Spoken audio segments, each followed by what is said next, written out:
মৃতদেহটা ঈশ্বরের হাতেই তুলে দেইনি, তাহলে তোর হাতে কেন তুলে দেব? ঠান্ডা গলায় সেই কথাগুলোই বলছিল।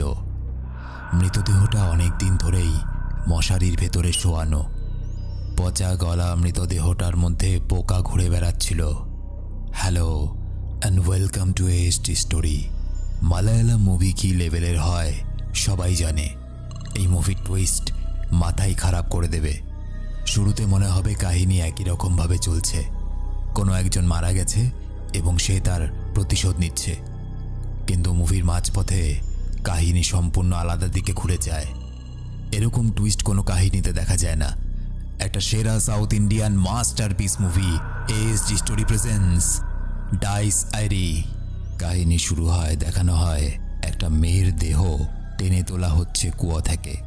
মেয়েটার নাম কনি। কোনো একটা অজানা কারণে আত্মহত্যা করেছে সে। দৃশ্য পাল্টায়, এই ছেলেটাকে দেখানো হয়। নাম রোহন, পেশায় আর্কিটেক্ট। বাবা আমেরিকায় থাকে আর রোহন ইন্ডিয়াতে একাই থাকে। নতুন নতুন মেয়ে নিয়ে ফুর্তি করা তার শখের মধ্যে পড়ে। সেদিন রাতের বেলায় রোহনের বাড়িতে এই সময় রোহনের একটা বন্ধু কনির আত্মহত্যার খবরটা রোহনকে দেয়। রোহন খবরটা শোনার পর থেকে কেমন যেন চিন্তায় পড়ে যায়। পরদিন আর দেরি না করে কনির বাড়িতে পৌঁছে যায় সে। কনির বাড়িতে পৌঁছেই লোকটার সাথে রোহনের দেখা হয়। লোকটার নাম মধুসূদন। কনিদের প্রতিবেশী ছিল সে।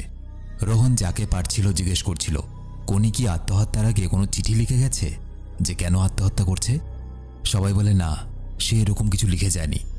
দেখা যায় মধুসূদনের মা অসুস্থ এবং মধুসূদনকে সে বলে, তোর বাবার তন্ত্রমন্ত্রের শক্তি তোর মধ্যেও আছে, আর সেই জন্যই তুই আগে থেকেই টের পেয়েছিলি যে কনির সঙ্গে কি ঘটতে চলেছে। তাহলে তুই কনির পরিবারকে বা কনিকে আগে থেকে এগুলো জানাসনি কেন? তোর উচিত ছিল কনিকে আগে থেকে সাবধান করার। রোহনকে দেখা যায় সেদিন কনির বাড়ির থেকে কনির একটা চুলের ক্লিপ সে নিয়ে এসেছিল। রোহন ভুল করেছিল। রাতের বেলায় সে যখন ঘুমিয়েছিল, ওর বারবার মনে হচ্ছিল কেউ যেন ওর মাথায় হাত বুলিয়ে দিচ্ছিল। চমকে উঠে বসে সে, দেখে বিছানায় কেউ শুয়ে থাকলে যেরকম হয়, বিছানাটা সেরকম হয়েছিল একটা জায়গায়, আর সেই জায়গাটা নড়ছিল। সে ভয় পেয়ে যায়। পরের দিন রাতের বেলাও সেই একই জিনিসই হয় তার সাথে। রোহন সিদ্ধান্ত নেয় এখানে আর এক মুহূর্ত না, আমেরিকায় পালিয়ে যাবে সে। টিকিটও বুক করে। কিন্তু সেদিন যখন রাত হয়, কোনো এক অদৃশ্য প্রেতাত্মা রোহনকে টানতে টানতে এক ঘর থেকে অন্য ঘরে নিয়ে যায়। রোহনের গলা চিপে ধরে। রোহন অসহায়ের মতো মেঝেতে পড়ে ছটফট করছিল এবং দেখা যায় রোহনের হাতের মধ্যে কোনো এক অদৃশ্য শক্তি কামড়ে ধরেছে। প্রায় মেরেই ফেলেছিল সেই অদৃশ্য প্রেতাত্মাটা রোহনকে, কিন্তু কোনো একটা কারণবশত রোহনকে সে প্রাণে মারে না। পরের দিন সকালবেলায় রোহনের চাকর বাকর এসে রোহনকে ওই অবস্থায় উদ্ধার করে। রোহনের হাতে দেখা যায় তীক্ষ্ণ দাঁত দিয়ে কারো কামড়ের চিহ্ন। সে ভয় পেয়ে যায়, তাড়াতাড়ি ছুটে যায় মধুসূদনের কাছে। মধুসূদনকে সে বলে, আমি যা বলতে চাচ্ছি হয়তো আমার কথাগুলো অবিশ্বাস্য মনে হতে পারে, কিন্তু এই মুহূর্তে আপনি আমাকে বাঁচাতে পারেন। আসলে সেদিন আমি আপনাকে সম্পূর্ণ কথা বলিনি। আমি কনিকে আগে থেকেই চিনতাম। 8 মাস আগে আমাদের দেখা হয়েছিল এবং আমাদের মধ্যে সম্পর্ক অনেকটাই ঘনিষ্ঠ হয়। সেটা শারীরিক সম্পর্কে পৌঁছায়। এরপর থেকে কনি আমাকে অনেকটাই ভালোবেসে ফেলে এবং সে বিয়ের জন্য ক্রমাগত আমাকে চাপ দিতে থাকে। আমি কনিকে পাত্তা দেওয়া বন্ধ করে দেই। কনি পাগলের মতো আমাকে প্রচুর মেসেজ করেছিল, কল করেছিল, কিন্তু আমি সেগুলোর কোনো উত্তর দিইনি। হঠাৎ করে একদিন কনি শান্ত হয়ে যায়। কোনো কল নেই, মেসেজ নেই। তারপর শুনলাম ও আত্মহত্যা করেছে। আমি জানি না কী কারণে আত্মহত্যা করেছে, তবে কনির মৃত্যুর পর থেকে প্রতি রাতে কনির প্রেতাত্মা আমাকে শাস্তি দিতে আসে। আপনি সেদিন বলেছিলেন আপনি নাকি আমার বাবাকে চেনেন, সুতরাং এখানে এই পরিস্থিতিতে শুধুমাত্র ভরসাযোগ্য মানুষ আমার কাছে একটাই আছে, সেটা আপনি। আমাকে যেভাবেই হোক বাঁচান। আমি জানি না কিভাবে করবেন, কিন্তু বাঁচান। আমি জানি আমি যদি ইন্ডিয়া ছেড়ে আমেরিকাতেও পালিয়ে যাই, তবু কনির প্রেতাত্মা আমার পিছু ছাড়বে না। মধুসূদন চিন্তায় পড়ে যায়। ঠিক ওই মুহূর্তে ওই ক্যাফের মধ্যে একটা চায়ের কাপ জোরে পড়ে ভেঙে যায়। মধুসূদন পরিষ্কার বুঝতে পারে কোনো একটা পৈশাচিক শক্তি রোহনের আশেপাশে ঘুরে বেড়াচ্ছে। মধুসূদন বলে, যারা অপমৃত্যু মারা যায় তারা 16 দিন পর্যন্ত মুক্তি পায় না। তাদের প্রেতাত্মা তার প্রিয় মানুষদের আশেপাশেই ঘুরতে থাকে। এত তাড়াতাড়ি তো আমার পক্ষে কিছু করা সম্ভব না, আর আমি জানিও না যে আমাকে কি করতে হবে। আমাকে একটু সময় দাও, 16 দিন পর্যন্ত অপেক্ষা করো। 16 দিন পর কনির শ্রাদ্ধ হবে, হয়তো তারপরে তার প্রেতাত্মা তোমাকে ডিস্টার্ব করবে না। আমি দেখছি কি করা যায়। মধুসূদনকে দেখে মনে হচ্ছিল সেও ভয় পেয়ে আছে, হয়তো সে সাহায্য করতে ভয় পাচ্ছে। যাই হোক, রোহন বাড়িতে ফিরে আসে।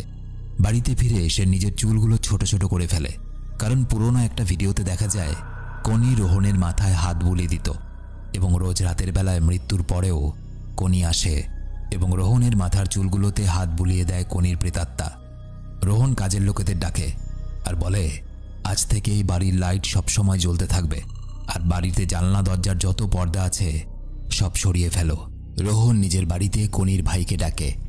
কনির ভাই কনি মারা যাওয়ার পর থেকে কেমন চুপ হয়ে গেছে, সে নাকি কান্নাকাটিও করেনি এতদিন। কিন্তু রোহনের বাড়িতে এসে হঠাৎ কাঁদতে শুরু করে সে। ঠিক তখন ব্যালকনি থেকে হঠাৎ করে কোনো এক অদৃশ্য শক্তি তাকে টেনে নিচে ফেলে দেয়। পায়ের হাড়গুলো বেরিয়ে আসে, হাসপাতালে ভর্তি করতে হয়। রাত ঘনিয়ে আসে। রোহন বুঝতে পারছিল কিছু একটা তার আশেপাশে ঘটতে চলেছে, কিন্তু সেটা কি? একটা বড় টুইস্ট কাহিনীতে আসে। রোহন দেখে সিঁড়ির ওপরে দাঁড়িয়ে এক পিশাচ, কিন্তু অবাক ব্যাপার, এটা কনির পিশাচ নয়, একটা পুরুষ পিশাচ। কি করে সম্ভব? আত্মহত্যা করলো একটা মেয়ে, আর পিশাচ ঘুরে বেড়াচ্ছে একটা ছেলের। পরদিন মধুসূদন রোহনের বাড়িতে আসে। রোহন তাকে বলে, আমি যা ভেবেছিলাম কিছুই মিলছে না। একটা পুরুষের প্রেতাত্মা আমার থেকে বদলা নিতে চাইছে, প্রেতাত্মাটা কনির নয়। মধুসূদন অবাক হয়ে যায়। মধুসূদন বলে, তোমার কাছে কি কনির কোনো জিনিস আছে? সে বলে, হ্যাঁ, আমি একটা চুলের ক্লিপ নিয়ে এসেছিলাম। মধুসূদন বলে, ওই ক্লিপটাতে কিছু তো আছে। কোনো মানুষ যদি মনে কোনো অপূর্ণ ইচ্ছে বা মনে কোনো আক্রোশ নিয়ে মরে যায়, তাহলে তার জিনিসপত্রগুলোর সঙ্গে তার প্রেতাত্মা জুড়ে থাকে। কিন্তু তুমি তো বলছো তুমি যাকে দেখেছো সেটা কনির আত্মা নয়, তাহলে হতে পারে কনির ফেলে রাখা জিনিসগুলোতে অন্য কারোর অধিকার আছে, আর সে নিজের অধিকার বুঝে নিতে এসেছে। কনির সাথে অন্য কোনো ছেলের সম্পর্ক ছিল কিনা সেটা জানার জন্য দুজনে খোঁজ শুরু করে। রোহন আর মধুসূদন একসঙ্গে কনির বাড়িতে যায়। রোহন লাল ক্লিপটা যেখান থেকে নিয়েছিল আবার সেখানেই রেখে দেয়। মধু ঘরের চারপাশে খুঁজে দেখে বলে, কনির ঘুঙরুও এখানে নেই। এবং রোহন প্রতিদিন রাতের বেলায় যে অশরীরী তাণ্ডব বাড়িতে অনুভব করে, সে প্রতিদিন কোনো ঘুঙরুর আওয়াজ শুনতে পায়। রোহনের মাথায় ঘুরে যায়। প্রথমত একটা পুরুষ প্রেতাত্মা কোনো একটা জিনিসের বদলা নিতে চাইছে তার কাছ থেকে, এবং সে তার পায়ে কনির ঘুঙরুটা পড়েছে। এই প্রেতাত্মার সঙ্গে কনির প্রেতাত্মার কি সম্পর্ক? রোহন আর মধু কনির বাড়ির পাশে তাদের কাজের লোক নাম এলসাম্মা তার বাড়িতে যায়। এলসাম্মা ছেলের নাম মানু, যে এখন সৌদি আরবে কাজ করে। মধুসূদন এলসাম্মাকে কনির ব্যাপারে জিজ্ঞেস করেও তেমন কিছু জানতে পারে না। মধু বাড়িতে ফিরে আসে এমন সময় হঠাৎই ঝড় উঠতে শুরু করে। মধু নিজের বারান্দার এক কোণা থেকে অনুভব করে কেউ যেন তারই দিকে চেয়ে আছে। রাতের বেলা সে যখন একা খেতে বসে, আবারও অনুভব করে ঘরের মধ্যে কেউ ঘুঙরু পরে চলাফেরা করছে। হঠাৎ করেই ঘরের দরজাটা নিজেই খুলে যায়। মধুর সামনে থাকা চেয়ারটা নিজেই সরে আসতে থাকে। মধুসূদন ভয়ে ঠাকুর ঘরে ছুটে যায়, দরজা বন্ধ করে দেয়। কিছুক্ষণ পর ঘুঙরু বাঁধা পায়ের শব্দ আবার শুনতে পায়। দরজার ফাঁক দিয়ে দেখলে মনে হচ্ছিল কেউ যেন দরজার সামনে দাঁড়িয়ে আছে। মধুসূদন কাঁপতে থাকে। কিছুক্ষণ পর সবকিছু স্বাভাবিক হলে মধু তাড়াতাড়ি ঘরের সব জায়গায় নুন ছুটিয়ে দেয়, কারণ বিশ্বাস করা হয় নুন ছিটালে নাকি অশুভ শক্তি দূরে থাকে। পরদিন রোহন এবং মধু কনি যেখানে নাচ শিখত সেখানে গিয়ে কনির এক বান্ধবীর সঙ্গে কথা বলে, এবং জানা যায় কোনো একটা ছেলে নাকি নাচের ক্লাসের সময় কনির দিকে এক দৃষ্টে তাকিয়ে থাকত। মধু এবং রোহন জানতে পারে ছেলেটা একটা জেরক্সের দোকানে কাজ করত। মেয়েটার দেওয়া ঠিকানা অনুযায়ী মধু এবং রোহন সেই ছেলেটার খোঁজ নেয় এবং জানতে পারে ছেলেটার নাম ফিলিপ, এবং ফিলিপ নাকি কিছু কাগজ প্রিন্ট করতে দিয়ে গেছিল এই জেরক্সের দোকানে। দেখা যায় কাগজগুলোতে অনেক ধরনের মন্ত্র লেখা ছিল, কিছুই বোঝা যাচ্ছিল না। তারা এটাও জানতে পারে ফিলিপও নাকি ওই একই সময়ে সৌদি আরব চলে গেছে, যেই সময়ে এলসাম্মার ছেলে মন্নুও সৌদি আরবে চলে গেছিল। তারা ঠিক করে যে হয়তো মনু জানবে সেই এজেন্ট কে, যার মাধ্যমে মানুষ এখান থেকে সৌদি আরবে যায়। এবং এটাও জানা যায় ফিলিপের সঙ্গে নাকি সেন্ট জোসেফ চার্চ নামে একটা চার্চের যোগাযোগ ছিল। মধুসূদন চলে যায় চার্চে ফিলিপের বিষয়ে জানতে, আর রোহন চলে যায় এলসাম্মার কাছে মনুর ফোন নাম্বারটা নিতে। মধুসূদন চার্চের পাদ্রির কাছে জানতে পারে ফিলিপ যেসব লেখা প্রিন্ট করিয়েছিল সেগুলো বাইবেল এবং অন্যান্য কিছু ধর্মগ্রন্থ থেকে নেওয়া ছিল। সেই লেখাগুলোর একটা পাতার মধ্যে লেখা ছিল ডাইসেরি, এই মুভিটার নাম। ডাইসেরি একটা ল্যাটিন ভাষা শব্দ এবং একটা ল্যাটিন ধর্মীয় প্রার্থনার গান। এই গানটা মৃত্যুর পর মানুষের কর্মের হিসাব বা বিচারের দিনের কথা বলে। পাদ্রি আরও বলে ফিলিপ ডাইস এরির এই অংশটা বাইবেল থেকে লেখেনি, অন্যান্য ধর্মগ্রন্থ থেকে লিখেছিল এবং চার্চের সব লাইব্রেরির বই সে পড়ে নিয়েছিল। পাদ্রী ফিলিপের একটা ছবিও মধুসূদনকে দেয়। দৃশ্য পাল্টায়। রোহনকে দেখা যায় এলসাম্মার বাড়িতে গিয়ে সে মনুর ফোন নাম্বার চায় এবং একই সাথে সেই ট্রাভেল এজেন্টেরও ফোন নাম্বার চায় যে কিনা ফিলিপকে সৌদি আরব পাঠিয়েছিল। এলসাম্মা তাকে অপেক্ষা করতে বলে ফোন নাম্বার খুঁজতে যায়। এমন সময় রোহন বাড়ির ভিতরে অনেকগুলো পুরস্কার দেখতে পায়। পুরস্কারের ওপর নাম দেখে সে চমকে ওঠে, কারণ পুরস্কারের মধ্যে মনুর নাম লেখা ছিল না, লেখা ছিল ফিলিপ সেবাস্টিয়ান। ওদিকে দেখা যায় মধুসূদন সেই ছবিটা দেখতে গিয়ে চমকে ওঠে, কারণ ফিলিপ নামে যেই ছেলেটাকে দেখানো হচ্ছে সে আর কেউ না, সে হলো এলসাম্মার ছেলে মন্নু, অর্থাৎ ফিলিপ হলো মনুরই আরেকটা নাম। অন্যদিকে দেখা যায় রোহনের মনে ধীরে ধীরে সন্দেহ ঢুকতে শুরু করে। সে এলসাম্মার বাড়ির একটা বন্ধ ঘরে ঢুকে পড়ে, আর ভিতরে ঢুকে সে যা দেখে নিজের চোখকেও বিশ্বাস করতে পারে না।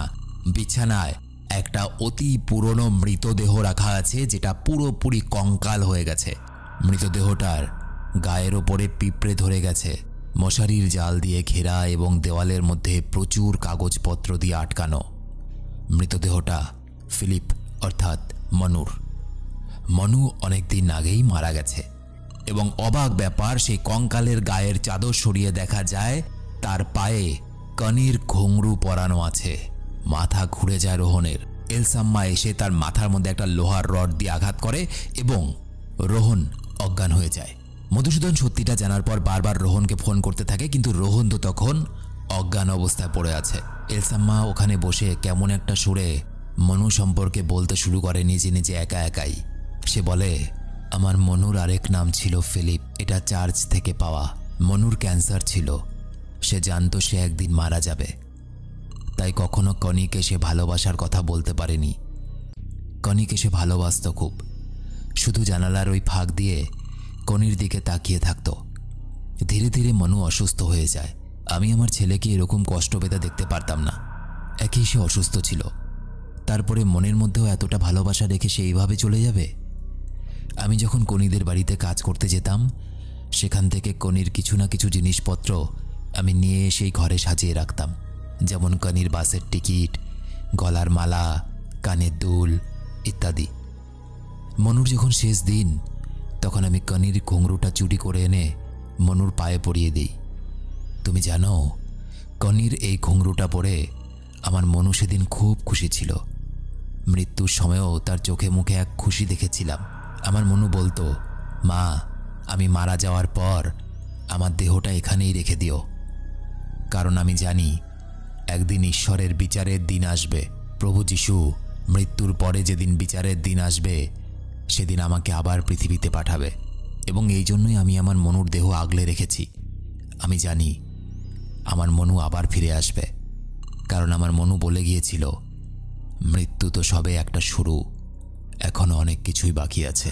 এলসাম্মার এই কথা থেকে বোঝা যায় মনুর প্রেতাত্মা মুক্তি পায়নি, এবং এই জন্য রোহন যখন কনির ক্লিপটা নিয়ে গেছিল, সেই প্রেতাত্মা রোহনকেই আক্রমণ করতে শুরু করে, কারণ মনুর প্রেতাত্মা মনে করে কনির গায়ের প্রতিটা জিনিস তার অধিকার আছে, শুধু অন্য কারো নয়।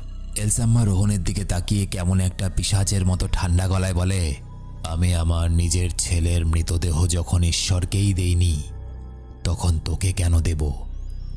মধুসূদন তাড়াতাড়ি করে কনির বাড়িতে পৌঁছে যায় এবং দেখে এলসাম্মার বাড়ির ওখানে এলসাম্মা পাশের জঙ্গলটাতে গর্ত করছে।